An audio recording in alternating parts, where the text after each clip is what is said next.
कभी भी टेस्ट देने से डरो मत।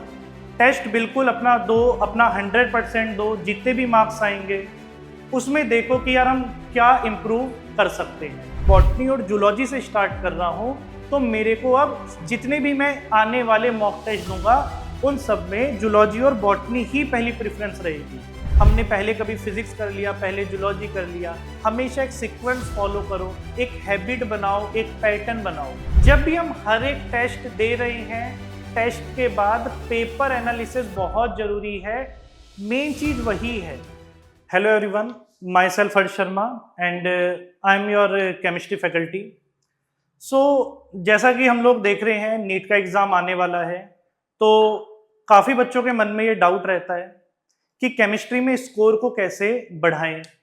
बच्चों का जो स्कोर है वो कॉन्स्टेंटली अराउंड 100 to 120 या 70 to 100 के बीच में आता है।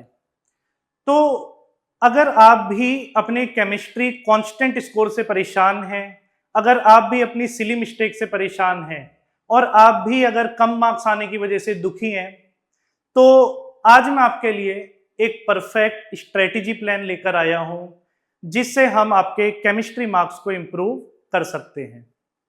सो दोस्तों, यहाँ पर हमारे पास सबसे पहला जो चैलेंज आता है, most of the student real NEET exam से पहले मॉक टेस्ट देने से डरते हैं। देखिए, डर का रीजन क्या है? डर का रीजन सिर्फ इतना है कि सर या तो हमने पूरा सब्जेक्ट अभी तैयार नहीं कर पाए, या जो भी हमारा सिलेबस आ रहा है हमने वो तैयार नहीं कर रखा है, हमारे मार्क्स कम आएंगे। तो देखो, ये सब चीजें तो होनी ही हैं। अगर आपके मार्क्स कम आएंगे तो आपको ये देखना है कि उन मार्क्स को आप किस तरीके से इंप्रूव कर सकते हैं। देखिए, इंप्रूवमेंट का स्कोप तो हमेशा रहेगा, और जब भी आपका मॉक टेस्ट है, आपको 1 वीक 2 वीक पहले से डेट पता है। आप प्रॉपर स्ट्रेटेजी प्लान कीजिए कि कितने मेरे चैप्टर आ रहे हैं और मुझे किस तरीके से उन्हें अटेम्प्ट करना है। तो इसलिए कभी भी टेस्ट देने से डरो मत।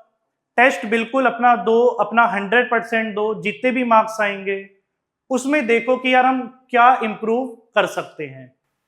देखिए, सबसे पहले हम देखेंगे कि यार केमिस्ट्री में मार्क्स कम आते क्यों हैं। देखो, इसमें बेसिकली 3-4 चीजें रहती हैं।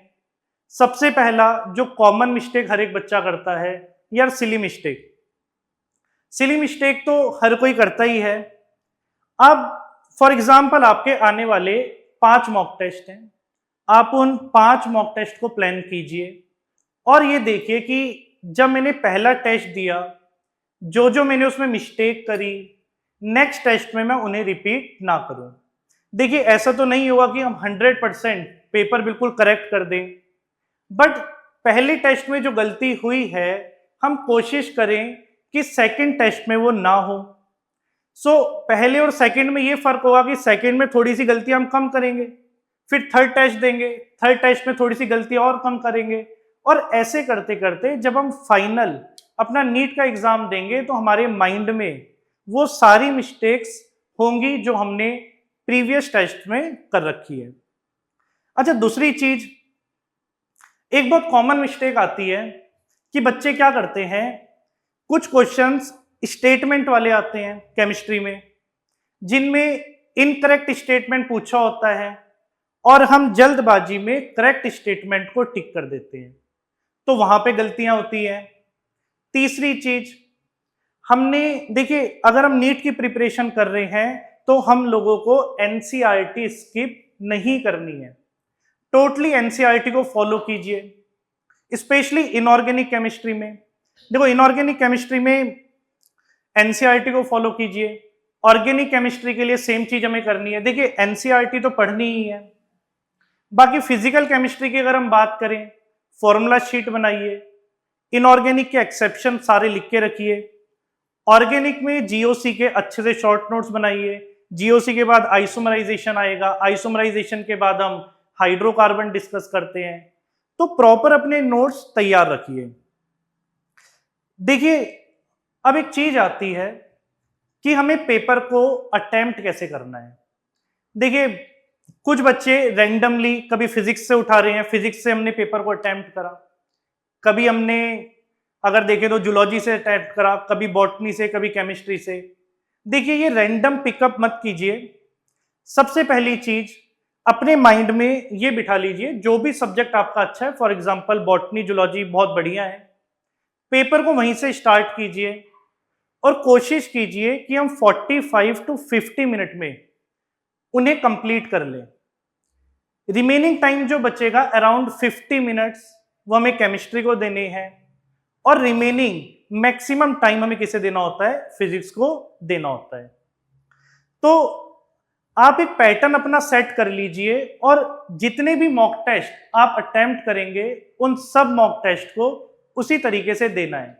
फॉर एग्जाम्पल अगर मैं बॉटनी और जूलॉजी से स्टार्ट कर रहा हूं तो मेरे को अब जितने भी मैं आने वाले मॉक टेस्ट दूंगा उन सब में जूलॉजी और बॉटनी ही पहली प्रेफरेंस रहेगी, second preference chemistry and third preference is physics. देखिए हो सकता है ये किसी और का, ये पर्सन टू पर्सन डिपेंड करता है, आपको जो ज्यादा बढ़िया लगता है उसे अटेम्प्ट कीजिए। दूसरी चीज यहां पर मान लीजिए जब आप केमिस्ट्री पोर्शन पर आते हैं, देखिए कभी कभी होता क्या है कि शुरू के 3 क्वेश्चन टफ हैं। अब जब हम वो 3 क्वेश्चन करेंगे तो मान लीजिए वो 3 क्वेश्चन हमारे से नहीं हुए, अब इस चक्कर में हमें लगेगा यार ये तो पूरा ही पेपर टफ होगा केमिस्ट्री का। तो इससे होगा क्या कि हमारे जो हम पैनिक कर जाएंगे कि यार शुरू के 3 क्वेश्चन हमारे से नहीं हुए, अब पूरा पेपर इसी तरीके से क्या हो जाएगा, खराब हो जाएगा। तो ऐसा नहीं करना है। जनरली जो मैं आप लोगों को एक एडवाइस दे रहा हूं या हमने अपने टाइम पे भी जो एडवाइस फॉलो करी है वो ये है कि फॉर एग्जांपल आपके केमिस्ट्री में 45 क्वेश्चंस आते हैं, आप लोगों को पहले 5 मिनट में वो सारे 45 क्वेश्चन रीड करने हैं।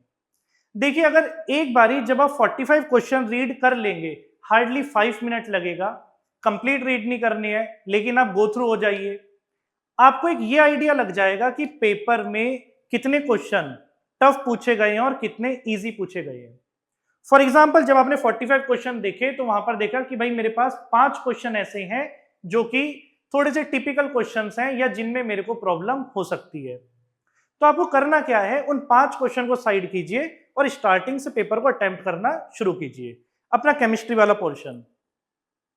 इसमें भी आप सबसे पहले थ्योरेटिकल क्वेश्चन जो आए हैं उन्हें अटेम्प्ट कीजिए, स्टेटमेंट वाली जो क्वेश्चंस हैं उन्हें अटेम्प्ट कीजिए। ऐसा करने से क्या होगा कि हार्डली 10 टू 15 मिनट्स या 20 मिनट्स में आप इजी क्वेश्चंस को आराम से कर लेंगे। सेकंड, आप आइए फिजिकल केमिस्ट्री के न्यूमेरिकल्स पे, देन उन्हें अटेम्प्ट कीजिए, उनमें थोड़ा सा टाइम लग सकता है। एट लास्ट जो रिमेनिंग 5 क्वेश्चंस थे उन्हें कीजिए। ऐसा बिल्कुल नहीं है कि मेरे को केमिस्ट्री में 1.5 घंटा देना है या मेरे को 1 घंटा 20 मिनट देना है। केमिस्ट्री के लिए हमारे पास 50 मिनट्स है, 50 मिनट्स में आपको अपना बेस्ट देना है। ठीक है, आपको लग रहा है कि मेरे को इस क्वेश्चन को थोड़ा सा रिव्यू करने की जरूरत है, आप उसे स्टार बना के छोड़ दीजिए। पेपर के एंड में थोड़ा सा बफर टाइम लेके चलिए, वहां पर आप एंड में उन क्वेश्चंस को एक बारी दोबारा से करके देखिए।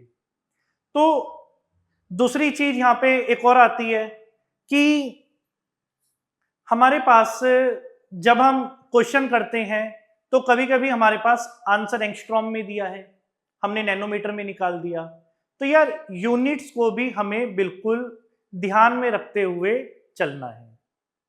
तो अब ये तो हो गई कि हमें पेपर को किस तरीके से अटेम्प्ट करना है, पैटर्न क्या रखना है। अगेन देखिए फिजिक्स को लास्ट में अटेम्प्ट कीजिए और सबसे बढ़िया तरीका यही है कि जो भी आप सेक्शन पढ़ रहे हैं उस सेक्शन के पहले 45 क्वेश्चन एक बारी गो थ्रू हो जाइए, उसके बाद नेक्स्ट सेक्शन पे जाइए। दूसरी चीज यहां पर यह आती है कि अब हमारे पास किस तरीके से हम यहां पे इसे इंप्रूव कर सकते हैं। देखो आप पहला मॉक टेस्ट दो, आप ये देखिए कि उस मॉक टेस्ट में आपने कहां कहां पर गलती करी है। इसके बाद मैं एक बच्चों को सजेशन देता हूं कि आप लोग एक एरर बुक बनाइए, 1 to 45 क्वेश्चंस वहां पर डालिए। ठीक है, मान लीजिए आपके पेपर में आपने पहला मॉक टेस्ट दिया, आपके 30 क्वेश्चन सही थे, 15 में से 10 गलत थे और 5 आपने अटेम्प्ट नहीं करे। तो पेपर एनालिसिस ये बहुत जरूरी होता है। पेपर एनालिसिस का मतलब ये बिल्कुल नहीं होता कि मेरे कितने क्वेश्चन सही हुए, कितने क्वेश्चन गलत हुए या कितने क्वेश्चन मैंने स्किप करे। पेपर एनालिसिस का मतलब क्या है कि आपने 1 to 45 सारे क्वेश्चंस को देखना है। आपको ये देखना है कि जो 15 क्वेश्चन, 10 क्वेश्चन आपके गलत हुए और 5 क्वेश्चन जो आपने अटेम्प्ट नहीं करे, उन क्वेश्चंस में कहां पर गलती हुई है आपसे या क्यों वो कॉन्सेप्ट आपको नहीं आता था। फॉर एग्जाम्पल हम देखते हैं मोल कॉन्सेप्ट पहला चैप्टर है, अगर हम उसकी बात करें, मान लीजिए 2 क्वेश्चन आए। एक क्वेश्चन में मोल कैलकुलेशन था, बहुत इजी क्वेश्चन है, आपने उसे सॉल्व कर लिया, और दूसरा क्वेश्चन आ गया परसेंटेज यील्ड का। और आप देख रहे हैं कंटिन्यूअसली आपने 3 मॉक टेस्ट दे दिए और तीनों मॉक टेस्ट में वो क्वेश्चन आपका गलत हो रहा है या फिर आप उस क्वेश्चन को स्किप कर दे रहे हो। तो इस चीज से हम क्या समझेंगे? देखो बेटा, इससे यही चीज क्लियर है, या तो वो कॉन्सेप्ट हमें अभी तक समझ नहीं आया है या फिर वो कॉन्सेप्ट हमने अभी तक पढ़ा ही नहीं है। आपको प्रॉपर हर टेस्ट के बाद एक एरर बुकलेट बनानी है और उस एरर बुकलेट में आपको करना क्या है कि फॉर एग्जांपल परसेंटेज यील्ड का क्वेश्चन नंबर 3 आया था, तो उस क्वेश्चन नंबर 3 को सर्कल करके ये लिख लेना है कि एग्जाम देने के बाद मेरे को एक बारी ये कॉन्सेप्ट दोबारा से पढ़ना है और इस कॉन्सेप्ट पे कम से कम 10 से 15 क्वेश्चन ढूंढकर करने हैं। तो इसी तरीके से जब हम बार बार जो कॉन्सेप्ट्स हमारे वीक है ना, उन कॉन्सेप्ट्स पे काम करेंगे, तो डेफिनेटली जो अपकमिंग नेक्स्ट टेस्ट होगा उसमें हमारे मार्क्स डेफिनेटली बढ़ जाएंगे। तो एरर बुकलेट जरूर बनाएं, वो आपके बहुत काम आने वाली है। केमिस्ट्री में नहीं, हर सब्जेक्ट में, बॉटनी, जूलॉजी, फिजिक्स, केमिस्ट्री, चारों की एरर बुकलेट बनानी बहुत जरूरी है। तो ये तो बात रही कि पेपर को हमें एनालाइज कैसे करना है। कभी भी हमें रैंडम पेपर अटेम्प्ट नहीं करना कि हमने पहले कभी फिजिक्स कर लिया, पहले जूलॉजी कर लिया। हमेशा एक सीक्वेंस फॉलो करो, एक हैबिट बनाओ, एक पैटर्न बनाओ कि हमें किस तरीके से पेपर को अटेम्प्ट करना है।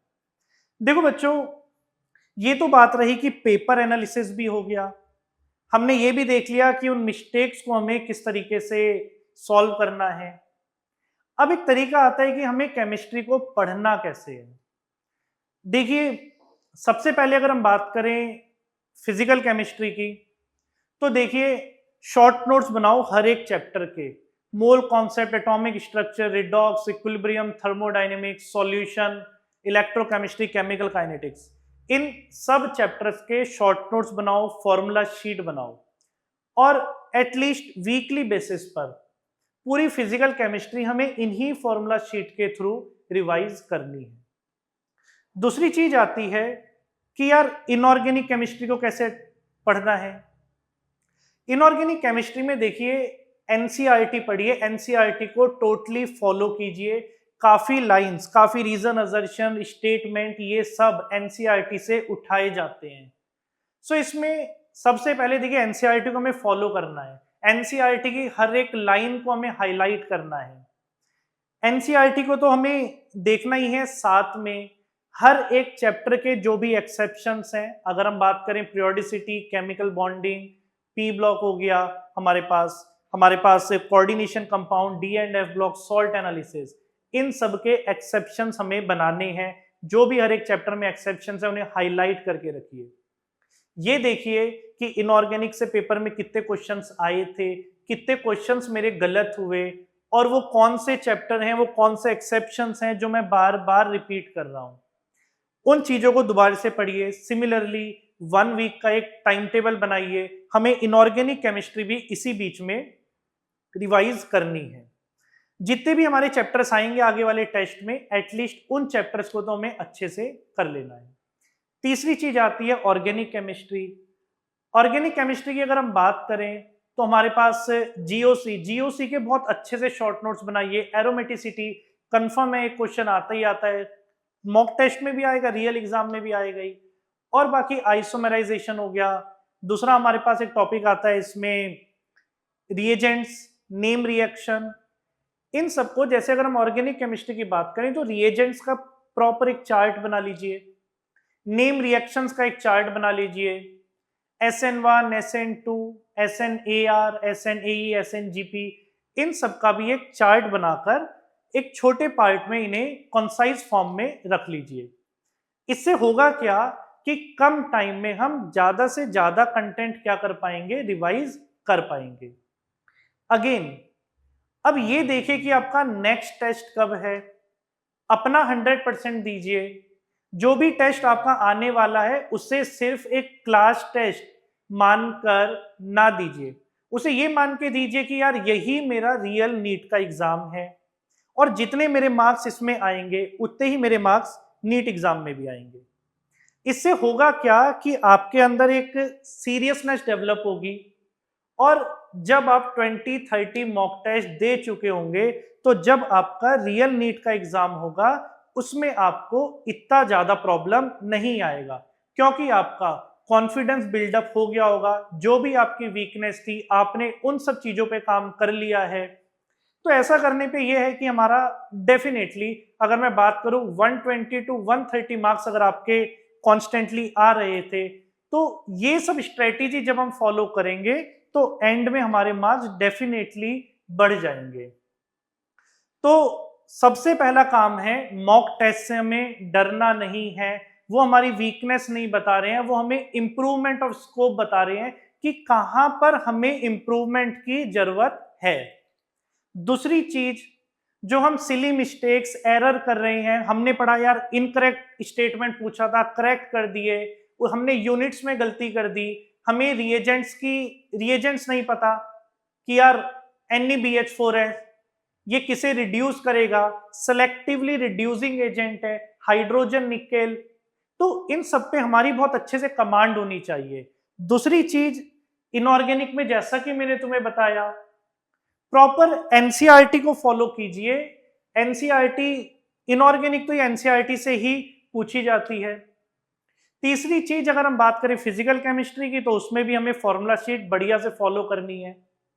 जब भी हम हर एक टेस्ट दे रहे हैं, टेस्ट के बाद पेपर एनालिसिस बहुत जरूरी है।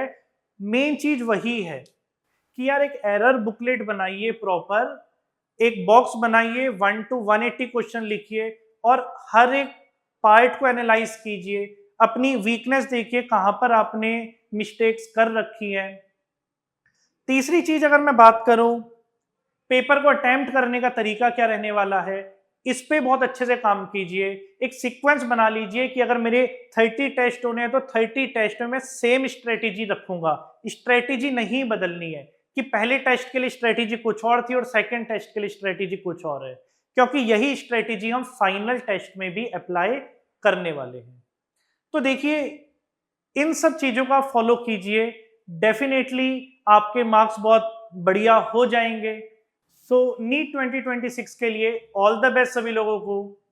अगर आपको कुछ चीज नहीं समझ आई हो या आपको कोई भी अभी भी डाउट्स हैं, प्लीज कमेंट सेक्शन में आप बता सकते हैं।